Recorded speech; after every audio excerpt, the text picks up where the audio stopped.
Gabadhan lagu magacaabo Daraawiishta Kibirtay ayaa waxay baraha bulshada intooda badan ay soo gelisaa waxyaabo aad iyo aad u dhaqan xun. Runtii aan qaar kalena aan idin qarinayo oo diidayo damiirkayaga in aan idiin soo bandhigo. Haddaba, gabadhan la magac baxday Daraawiishta Kibirtay ayaa followers dhan haysata haysata 117.9k. Ka daro dibadhal intaa waxaa sii dheer, war waxaan waalid ma lahan miya? Aaway waalidkeeda aaway? Aaway gabadhii shalay ama daraad isdhex qaaday baraha bulshada uu canaantay walaalkeeda? Walaal ma lahan miya tan?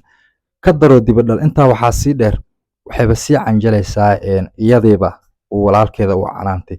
Haddii ay heli weysay ayada wax canaanto misna xoogaa ka ceshto xumaatada iyo wasakhnimada ay soo bandhigayso, waxayba keentaba in ay gabadhii walaalkeeda uu canaantay ay isla markaa ay soo matasho.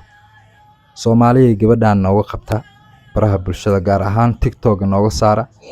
Sidoo kale gabadhan waxyaabaha hadda aan idiin soo bandhigay waxaaba ka sii daranba waxyaabaha kale dhaqan xumada aan indhaha la saari karin oo uu diiday damiirkayga in aan idiin soo bandhigo.